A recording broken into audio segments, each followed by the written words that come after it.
اعوذ باللہ من الشیطان الرجیم، بسم اللہ الرحمن الرحیم۔ اسلامیات میں آج کا جو ہمارا ٹاپک ہے وہ ہے حضرت محمد رسول اللہ خاتم النبیین صلی اللہ علیہ وعلی آلہ و اصحابہ وسلم کے اخلاق حسنہ۔ حضرت محمد رسول اللہ خاتم النبیین صلی اللہ علیہ وعلی آلہ و اصحابہ وسلم اللہ تعالیٰ کے آخری نبی ہے۔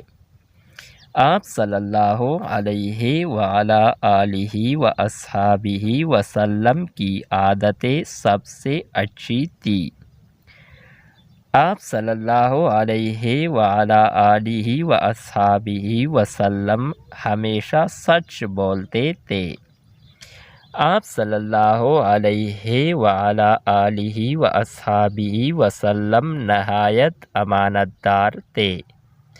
عرب کے لوگ آپ صلی اللہ علیہ وعلی آلہ و اصحابہ وسلم کو صادق اور امین کہتے تھے۔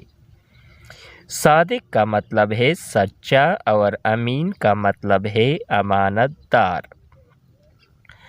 آپ صلی اللہ علیہ وعلی آلہ و اصحابہ وسلم ہمیشہ بڑوں کا ادب کرتے، بچوں سے پیار کرتے، صفائی کو پسند کرتے، اپنا کام اپنے ہاتھ سے کرتے اور سلام میں پہل فرماتے تھے۔ نبی اکرم صلی اللہ علیہ وعلی آلہ و اصحابہ وسلم بہترین اخلاق کے مالک تھے۔ یہ تھی ہماری آج کی ویڈیو۔ نیکسٹ ویڈیو کے ساتھ دوبارہ ملتے ہیں۔ خدا حافظ۔